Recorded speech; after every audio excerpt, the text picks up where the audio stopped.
Hey guys, welcome back. अभी तक हम सेल बायोलॉजी में सेल के अंदर की दुनिया को एक्सप्लोर कर रहे थे। हमने ऑर्गेनल्स देखा, साइटोस्केलेटन पढ़ा और सेल जंक्शन को भी बहुत अच्छे से समझा। लेकिन सेल कभी भी एम्प्टी स्पेस में तो एग्जिस्ट कर नहीं सकती। हर सेल के बाहर भी एक हाईली ऑर्गेनाइज्ड इन्वायरमेंट होता है। ये इन्वायरमेंट सिर्फ फ्लूइड तो होता नहीं है, बल्कि प्रोटीन्स और कार्बोहाइड्रेट्स का एक कॉम्प्लेक्स नेटवर्क होता है। इसी नेटवर्क्स को कहते हैं एक्स्ट्रा सेलुलर मैट्रिक्स।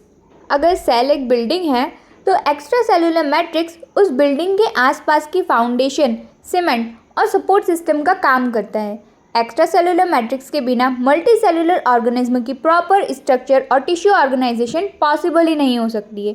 तो चलिए अब इसे डिटेल में समझते हैं।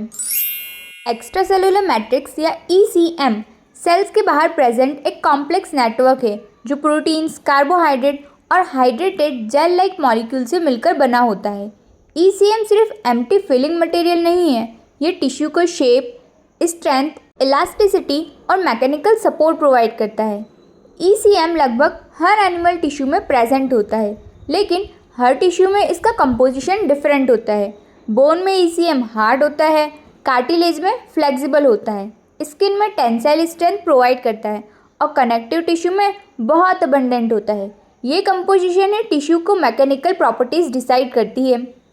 ECM को ब्रॉडली 3 मेजर कंपोनेंट्स में डिवाइड किया जाता है: ground substance, fibrous protein and adhesive glycoproteins. ये तीनों मिलकर कंप्लीट एक्स्ट्रा सेलुलर मैट्रिक्स बनाते हैं। सबसे पहले ग्राउंड सब्सटेंस, ये ECM का जेल लाइक कंपोनेंट है। इसी मीडियम के अंदर सारे फाइबर्स एम्बेडेड रहते हैं। Ground substance mainly water rich होता है और न्यूट्रिएंट्स और गैसेस के डिफ्यूज़न में हेल्प करता है।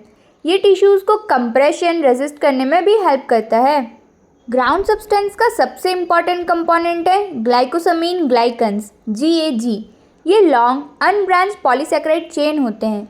इनमें बहुत सारे नेगेटिव चार्ज होते हैं। इसी वजह से ये वाटर को स्ट्रांगली अट्रैक्ट करते हैं, जिसके रिजल्ट में ECM हाइड्रेटेड और जेल लाइक बना रहता है। ग्लाइकोसमीन ग्लाइकन्स के कुछ इंपॉर्टेंट एग्जांपल्स में इंक्लूडेड है hyaluronic acid, chondroitin sulphate, keratan sulphate, dermatan sulphate and heparin sulphate. इन सब के नाम याद रखना यूज़फुल है, लेकिन सबसे इम्पॉर्टेंट है हाइलुरोनिक एसिड। ये सबसे बड़ा GAG है और जॉइंट्स और कनेक्टिव टिश्यू में बहुत अबंडेंट होता है। अब एक और इम्पॉर्टेंट टर्म, प्रोटियोग्लाइकन्स। यहाँ तो बहुत सारे स्टूडेंट्स कंफ्यूज हो जाते हैं। प्रोटियोग्लाइकन्स ग्लाइकोप्रोटीन्स नहीं होते। डिफरेंस समझना, प्रोटियोग्लाइकन में एक कोर प्रोटीन होता है जिसके साथ बहुत सारी GAG चेन जुड़ी होती है, यानी कार्बोहाइड्रेट कंटेंट बहुत ज़्यादा होता है। ये वाटर रिटेंशन और कंप्रेशन रेजिस्टेंस के लिए रिस्पॉन्सिबल होते हैं।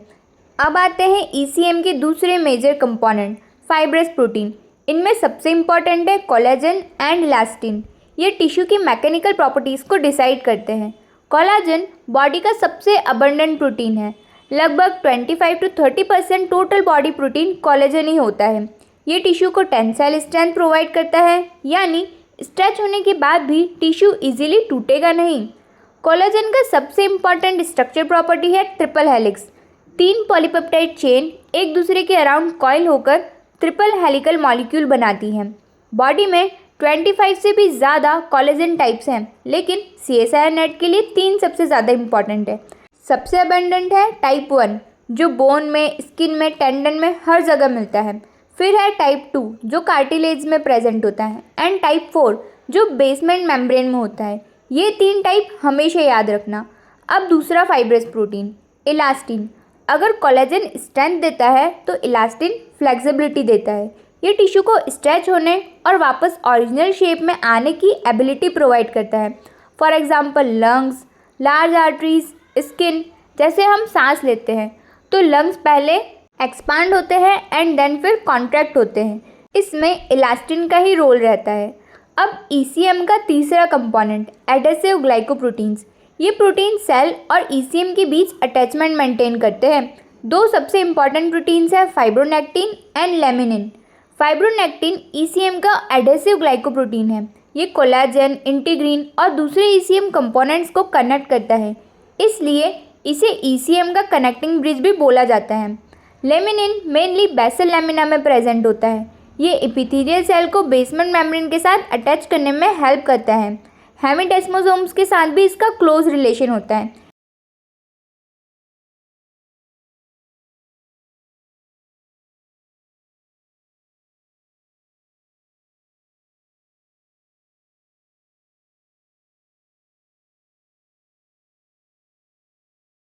पर लीकेन कई स्टूडेंट्स बेसल लैमिना और बेसमेंट मेम्ब्रेन को समझ ही नहीं पाते, वो उन्हें सेम समझते हैं, लेकिन actually basal lamina basement membrane का एक मेजर पार्ट है।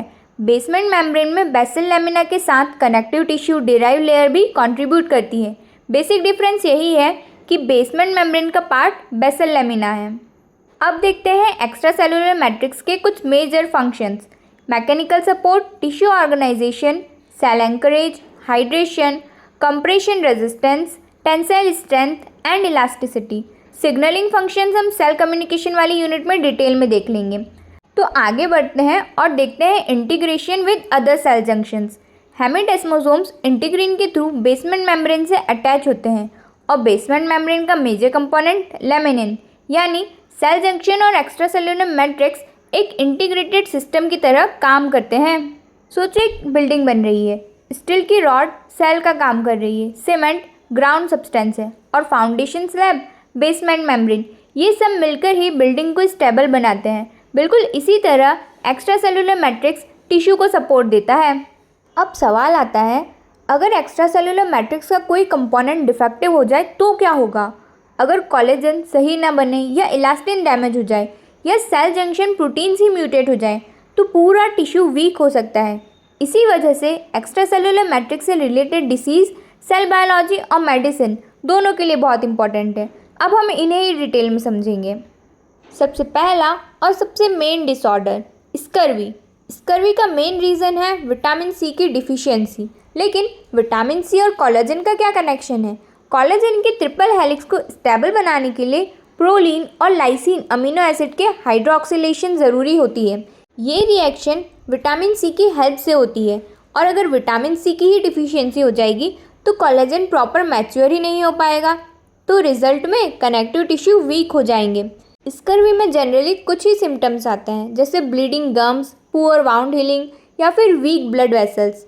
ये सिम्टम्स इसलिए आते हैं क्योंकि कोलेजन कनेक्टिव टिश्यू का मेन स्ट्रक्चर प्रोटीन है और वही प्रॉपरली मैच्योर नहीं हो पाता। अब आते हैं दूसरे डिसऑर्डर पर, ऑस्टियोजेनेसिस इम्परफेक्टा। इस डिसीज़ में टाइप 1 कोलेजन डिफेक्टिव होता है, जिसके रिजल्ट में बोन्स बहुत फ्रेजाइल हो जाती है।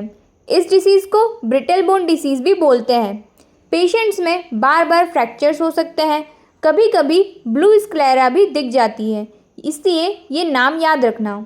ये डिसीज़ बहुत इंपॉर्टेंट है। अब आते हैं तीसरे डिसऑर्डर पर, एहलर-डैनलॉस सिंड्रोम। इसमें कोलेजन सिंथेसिस या ऑर्गेनाइजेशन में डिफेक्ट होता है, जिसके रिजल्ट में कनेक्टिव टिश्यू एक्सेसिवली फ्लेक्सिबल हो जाते हैं।